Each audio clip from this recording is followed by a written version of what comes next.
All right, here we are with Clara Jenson. We're going to ask her a few questions.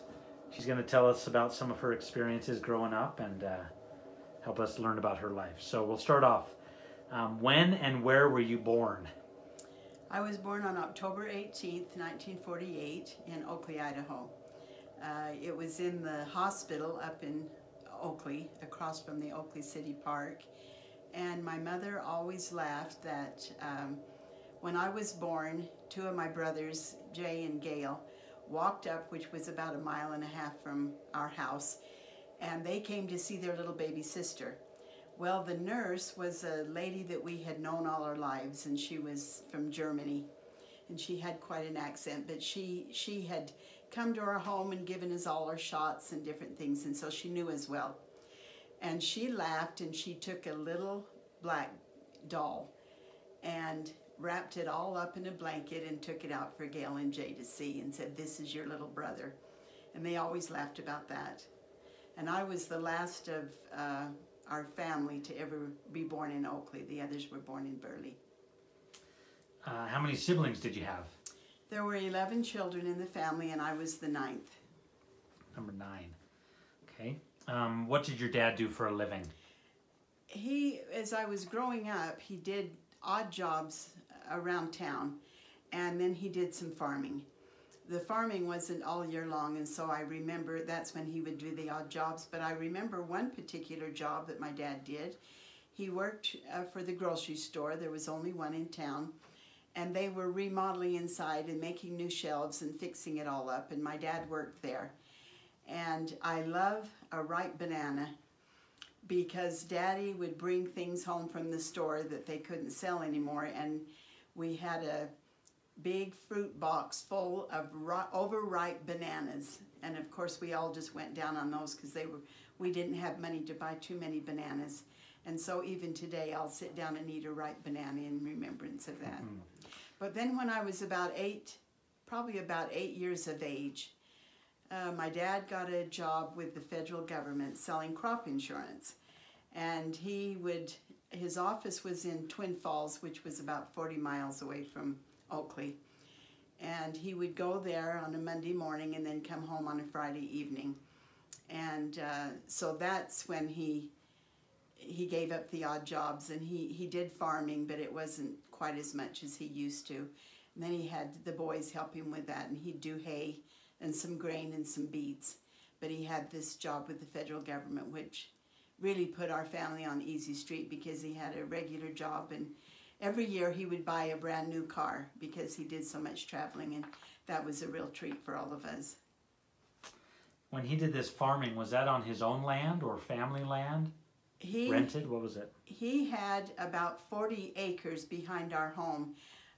We had our house and the yard, and then behind that was enough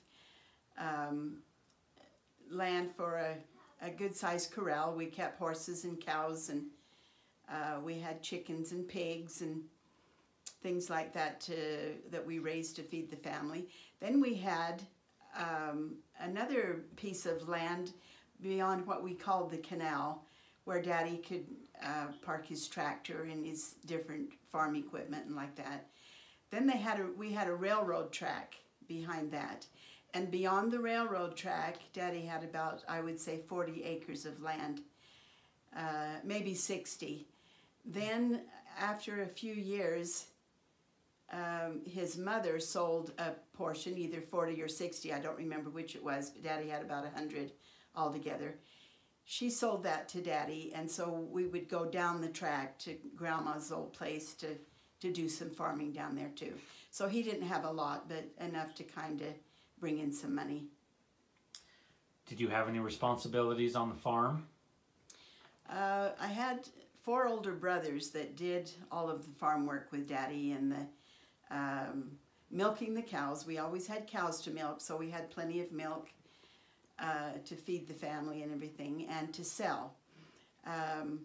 When I was, well, before I ever started helping milking the cows, because the boys were all there, I don't know how long they'd done this, but Mother talked Daddy into selling some of the milk, getting milk cows, letting the boys milk them, and then we would sell the milk. So the milkman from Burley, which was 20 miles away, would come and pick up this milk every morning, and he would leave 2 empty milk cans, and he would put the others up into his truck and take it to Burley, and we'd sell it to the creamery.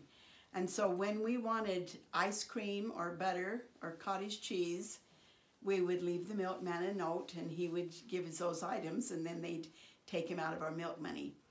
As I got older and the boys all left, Boyd went on a mission, Rita and Clea and I had to do the milking. Now in those days, by the time I came along with that, Daddy had an electric milker. And so we could do that, and Daddy of course was out of town.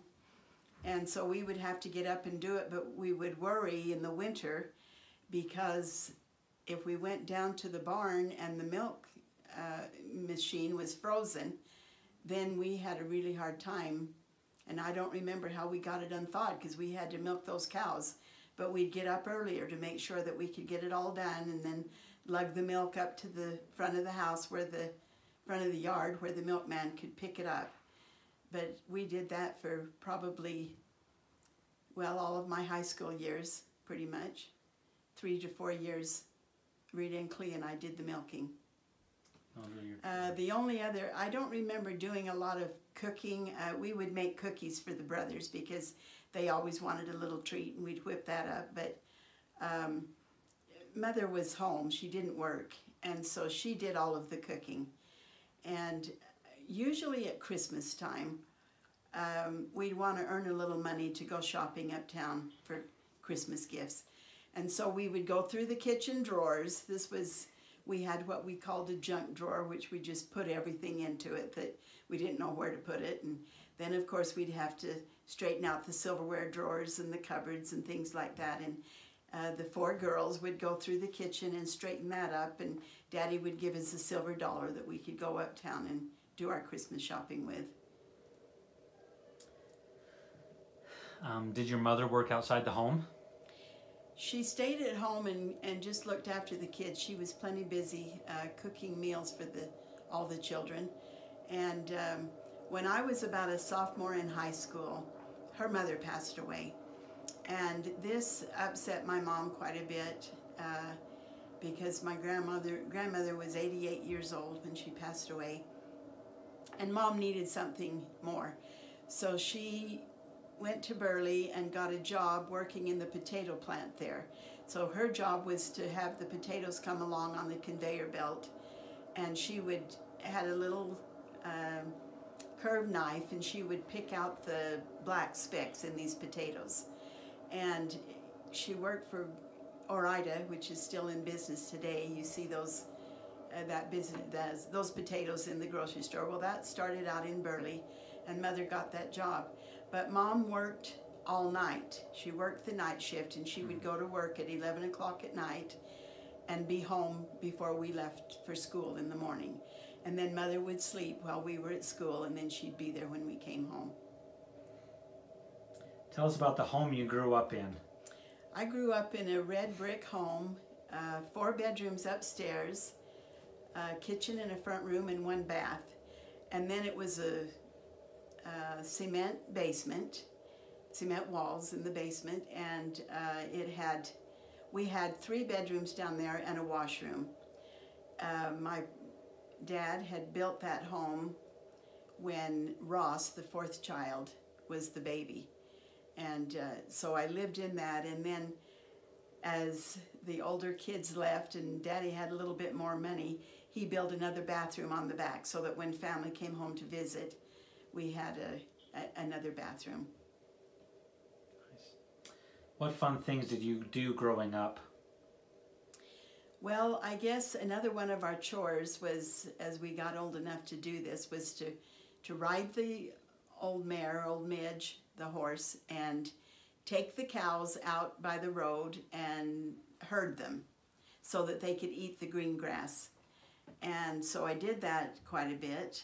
We did have a water hole down the railroad track, which we called the 2109, and we would go swimming down there. That was our swimming pool, since we didn't have any place to swim in Oakley. We used to just play night games. in the yard and run around and play with each other. When I was 13 years old, we got our first television, which was a colored television.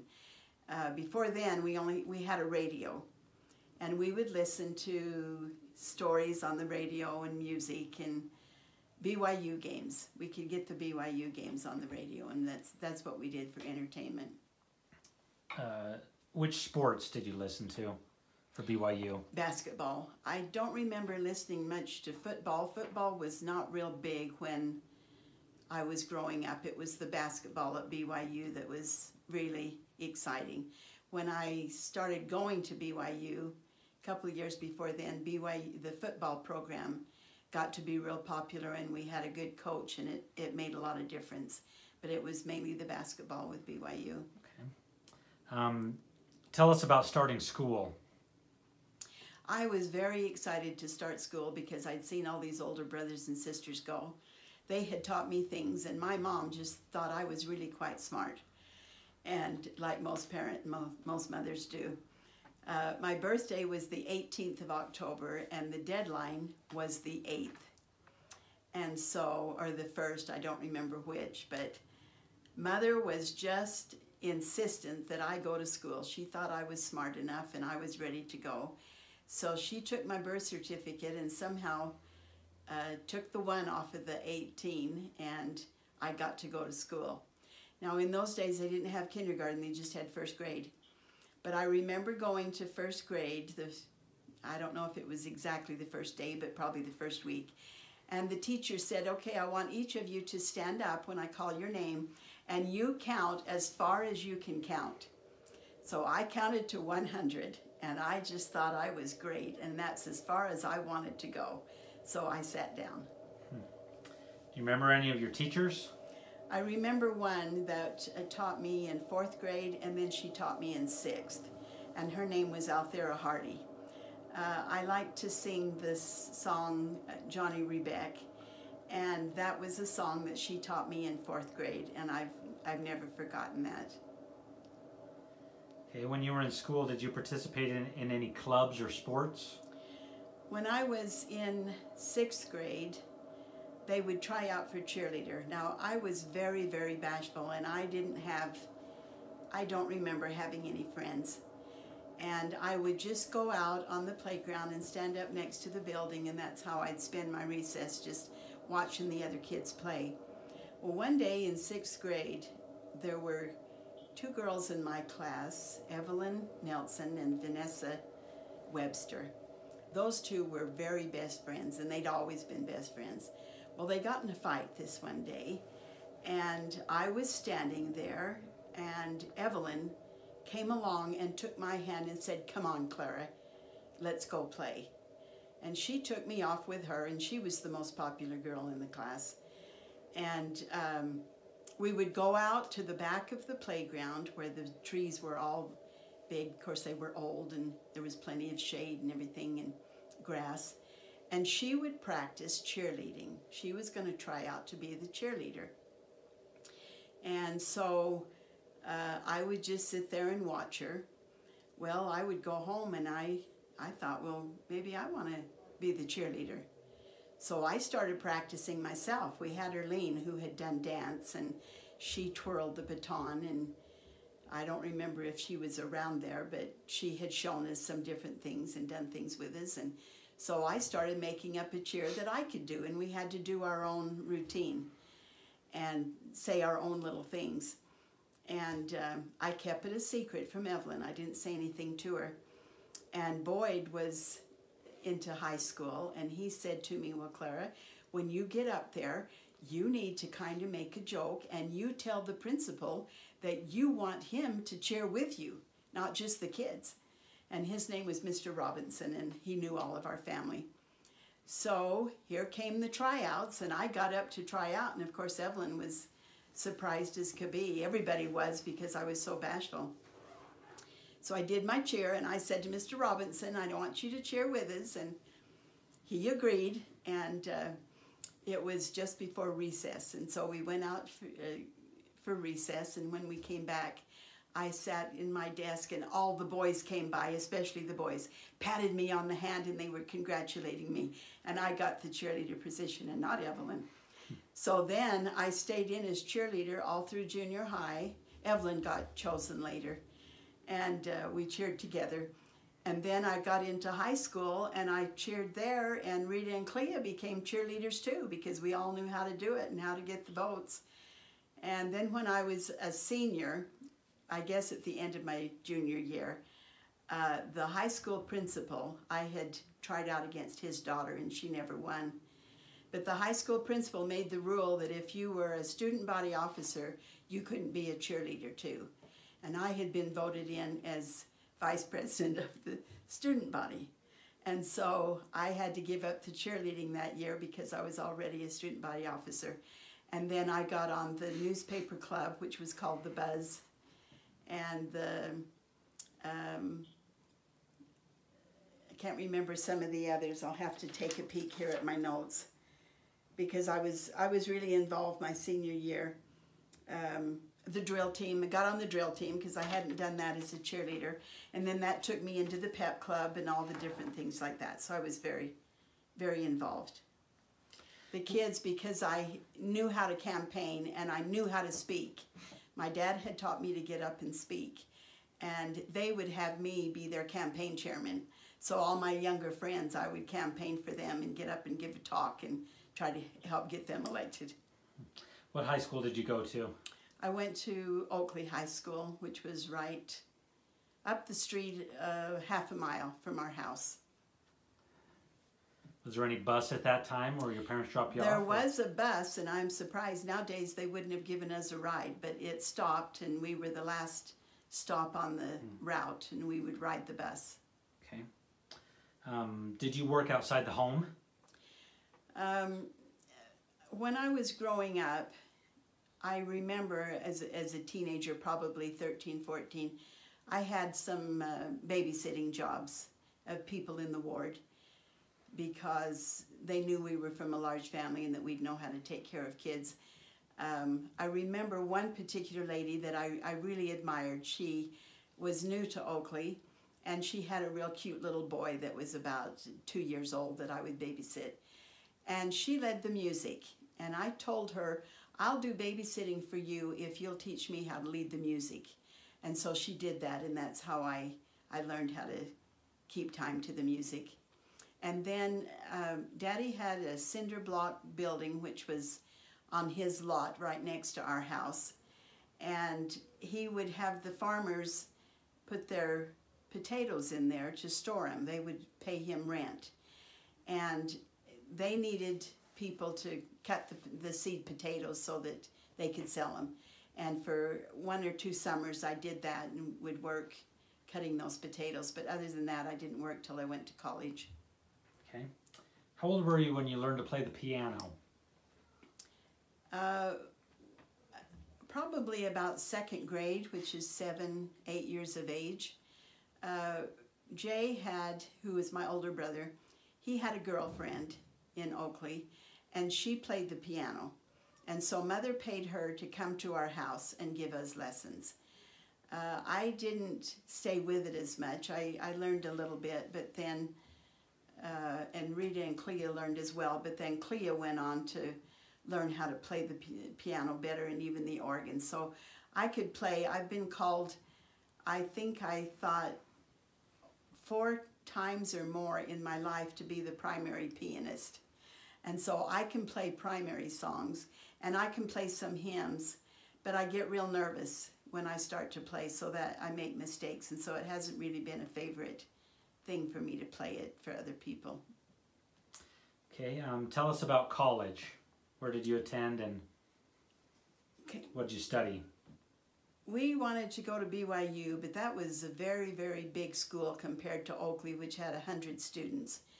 And so several of my brothers and my older sister went to what was Rick's College in Rexburg, Idaho. Now it's has a different name. BYU, Idaho. BYU, Idaho now. But it was Rick's College back then. And my older sister had gone there and was going her sophomore year, and so I signed up to go to Rick's. And my sister lived on campus, and I couldn't get a room on campus. So I had to live off campus by myself, but it was fun. And then my dad had gone up with my sister and talked with the people at the cafeteria and gotten her a job. So when it was my turn, he took me up there and we went in and I got hired. And so I went to Rick's for 2 years and I worked at the cafeteria and helped work my way through. I got a scholarship from seminary, and then I had saved money from my working in the potatoes. And I don't think I had to get a student loan while I went to Rick's. I was able to pay my way and with the cafeteria job and then money that I'd saved. Okay. And then after Rick's, I went to BYU and I didn't work there. And I had to get a student loan for 1 semester to make it through BYU. So then I was able to graduate from BYU with a degree in education. And you chose to go to BYU because of the basketball you heard on the radio? The basketball, and then my older brothers and sisters had gone. Willa had gone there, who's my oldest sister, and Lawrence and Joy. Joy didn't go to school, but Lawrence was there. Ross graduated from BYU. Gail went there for a little bit, and Jay went, I think he graduated from there too. He went to Rick's as well, and then went there, and Boyd graduated from BYU. So it was kind of a tradition in our family that you go to BYU. Okay, tell us about some of the jobs you had while in college and when you were first married before you had children. Well, I worked, like I say, in the cafeteria, and that's the only jobs before in college that I had. But when it came time for me to graduate from BYU, it was really exciting because my parents had moved to Salt Lake. My dad was on the High Council in the Holiday, is where Holiday Ward, I don't remember, I don't know if it was the Cottonwood Stake. And he worked with, of course, knew the stake presidency because he was on the High Council. So back in those days, you would just go into the student center at BYU and they would put notes up or papers telling you who was coming to interview people to hire. Well, Granite School District was coming to interview, and this was the biggest school district in Utah at that time.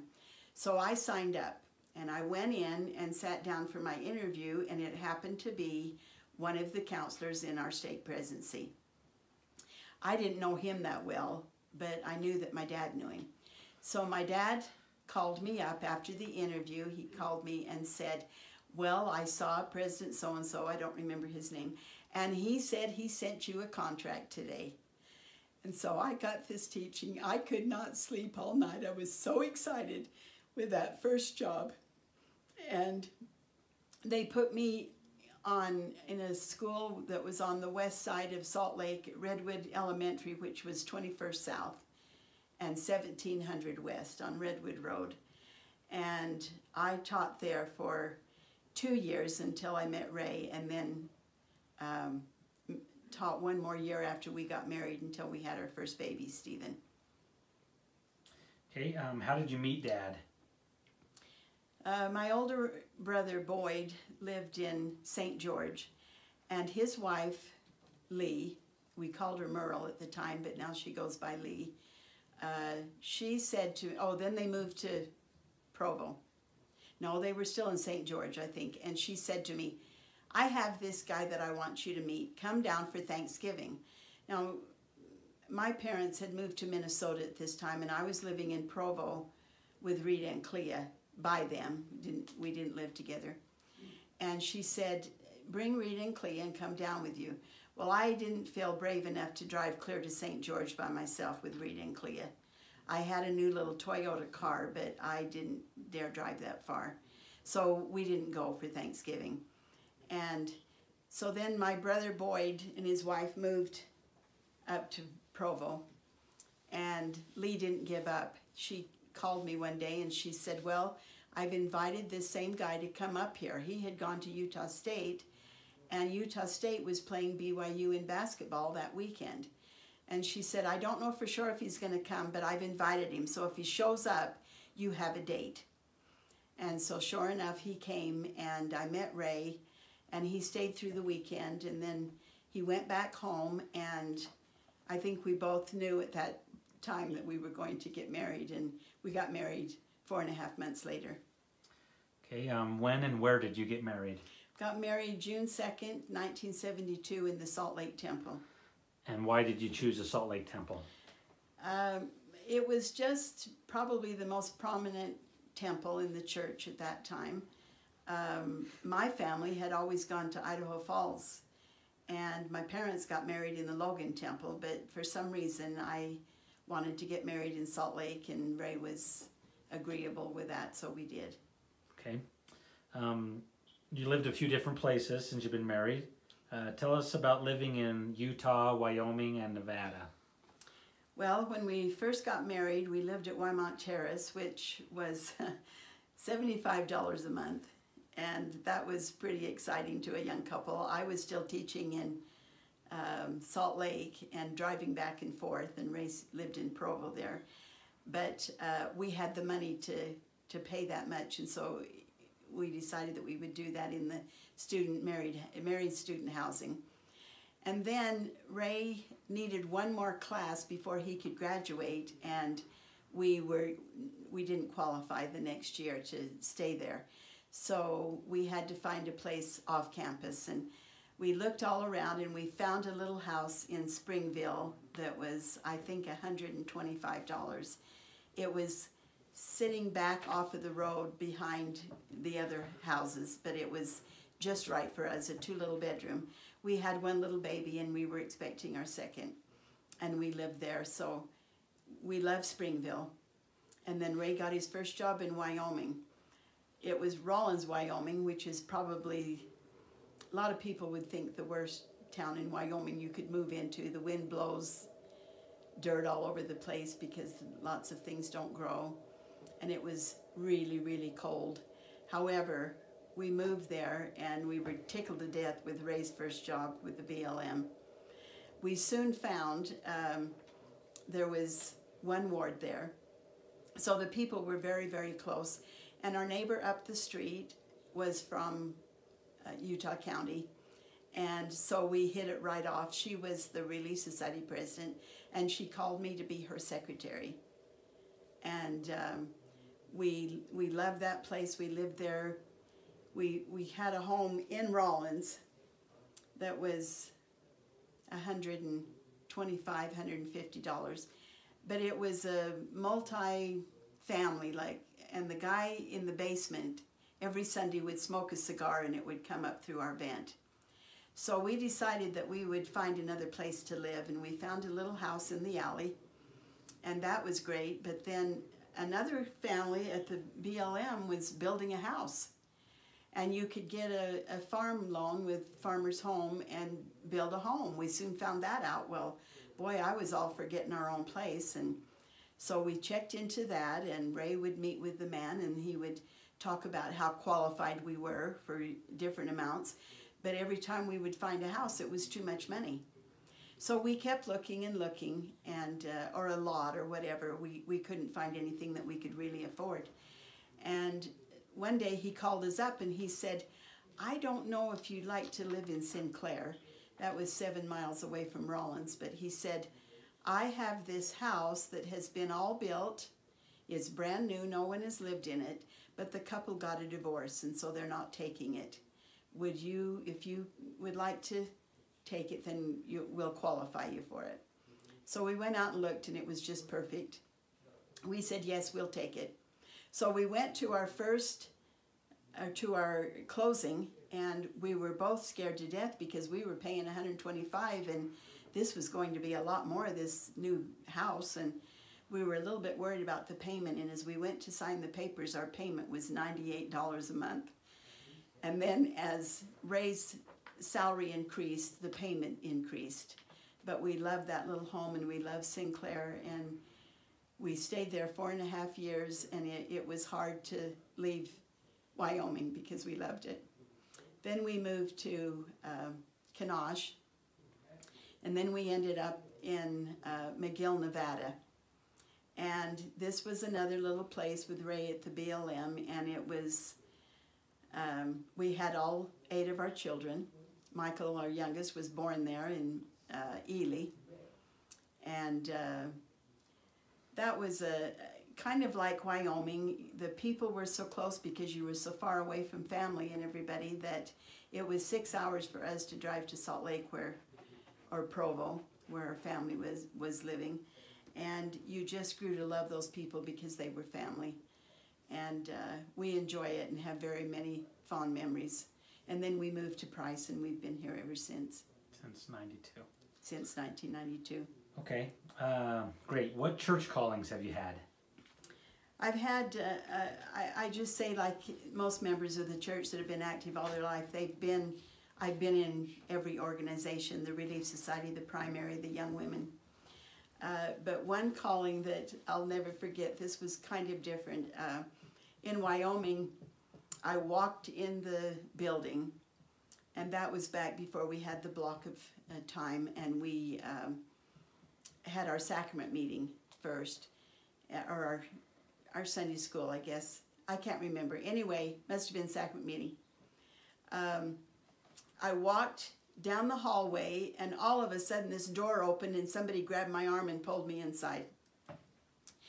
And I thought, what in the world is going on? Well, it was the bishop's office, and he said, our primary president has gotten upset and she's quit, and we need to release her today, and we're going to put you in. Now, I need to have you give us some counselors by sacrament meeting time. Well, this was just a couple of hours away, and I don't remember how the meetings were set up because it was before the block. But I sat there and I looked around in the meeting, and all of a sudden the Spirit just told me, this person, that person, and I chose them, and they put us in. And that's when I was the primary president. I've been a counselor several times since, but that was really an experience. And in that calling, I was asked to start Cub Scouts in Wyoming.